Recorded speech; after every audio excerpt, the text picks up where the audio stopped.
Alright, so wala tayong abot kayang episode for this week, but we do have a throwback video from the time that I got the chance to ride the only glider here in the Philippines. And we're back. So today nandito tayo ngayon sa Tuy, Batangas. Papalipad tayo ngayon ng glider.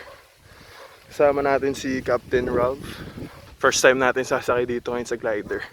So in our back, makikita natin dito yung Mount Batulaw. Then dito naman sa kabilang side, makikita naman natin, hinihila na yung glider. Ito nga palang glider ay isang eroplano na walang makina. Tama ho kayo, wala hong makina. At para makalipad ay kailangan gamitan ng winch or towing na ginagamitan naman ng powered engine na aircraft. In our case, hinila kami ng winch na may V8 na engine. Kaya naman napakabilis talaga ng acceleration. Makikita niyo yan mamaya.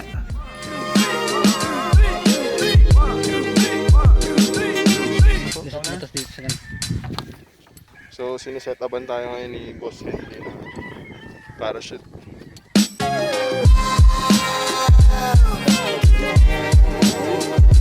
Kaya nagka-emergency nga daw. Ito. Ito yung hilahin. Pababa?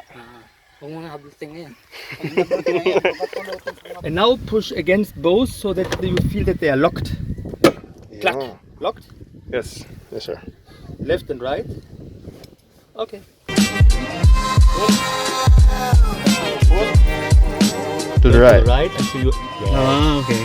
But now we leave it closed. Copy, sir. Closing the canopy.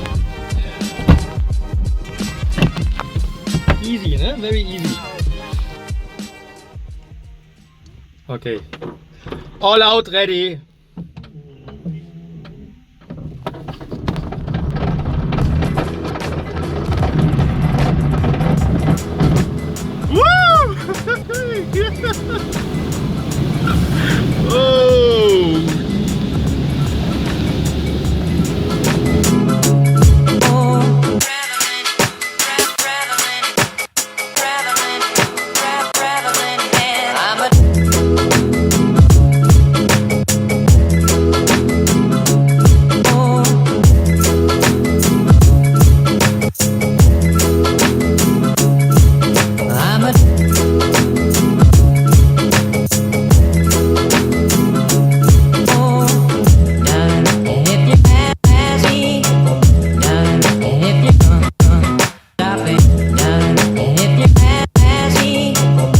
Try that is out there. We're here with Sir Rolf, Captain Rolf. Hello, sir. Thank you very much for the flight. You really have to make sure that you find it.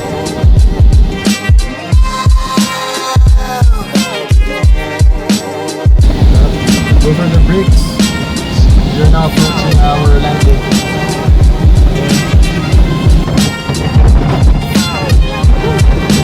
Dito. So inihila na natin dito ngayon yung aeroplano para papaliparin uli. So ayun na nga, go on grid na natin. Ang take off natin para tayong jet plane. Sobrang tarik nung incline angle niya. Tapos yung speed, na-reach namin yung 100 kilometers per hour in 4 seconds. Sila nakatulin yun. Tapos Ang bilis nun. Patingala. Ang bilis.